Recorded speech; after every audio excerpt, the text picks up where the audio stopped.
आठगड़े अष्टम थर पर पुणी विजय दोहराइले रणेन्द्र प्रताप स्वाई।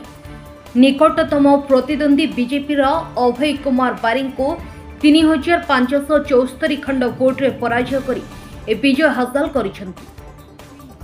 विजय आठगड़वासी मु बंची जाए आठगड़वासी ऋण सुझी पारिबे नाही, रणेन्द्र प्रताप स्वाई एने कहते। आठगड़ू नृसिंह राउत की रिपोर्ट, हर्षिका मीडिया।